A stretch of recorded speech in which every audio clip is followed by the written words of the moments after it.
দর্শক, এই মুহূর্তে গাবতলী হাটে আছি। একটা দুঃখজনক বিষয় আমরা এখানে দেখলাম যে একজন খামারি কিন্তু তার গরু নিয়ে আসছে কুষ্টিয়া থেকে 6 ঘন্টা জার্নি করে, শুধু একটা গরুই সে পালন করছে। তবে এমন অবস্থাটা দেখছি যে এই পাশে কিন্তু নিথরভাবে সেই গরুটি পড়ে আছে। তবে আত্মনাদ করে চিৎকার করে কান্না করতেছে আমাদের যে গরু চাষ করেছে, যে গরু যে খামারে যে পালন করেছে সেই আমাদের খামারি ভাই। তাদের আত্মনাদ এবং কান্না আসলে মনকে অনেকটাই কিন্তু বেকুলতা করে দিয়েছে আমাদের। তবে আমাদের এমন অবস্থা যে আমরা কিছুই করতে পারি না তাদের জন্য।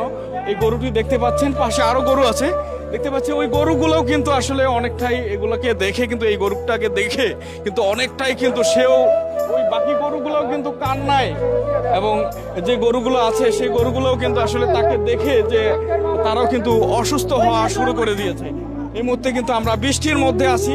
এখানে দেখছি আমাদের অনেক ভাই তার সঙ্গে আসছে দেখতে পাচ্ছি। ভাই, এই গরুটি কোথা থেকে নিয়ে আসছেন? কুষ্টিয়া থেকে। এই যে যিনি মানে কান্না করতেছে তার গরু, সে কয়টা গরু আনছিল? দুইটা গরু নিয়ে আসছিল। মানে দুইটা গরু আনছে, তার মধ্যে একটা মারা গেছে। এটা আনুমানিক দাম কত টাকা? এটা 80-90। এখন তার যে পুঁজি, সব পুঁজি তো চলে গেছে। যা করে আল্লাহ পাকে ভালোর জন্য তো করে। মানে এটা সেই গরুটি দিয়ে অন্য কিছু হয়তো বা খামার করতে চাইছে বা বাড়ি করতে চাইছে, তার একটা স্বপ্ন ছিল।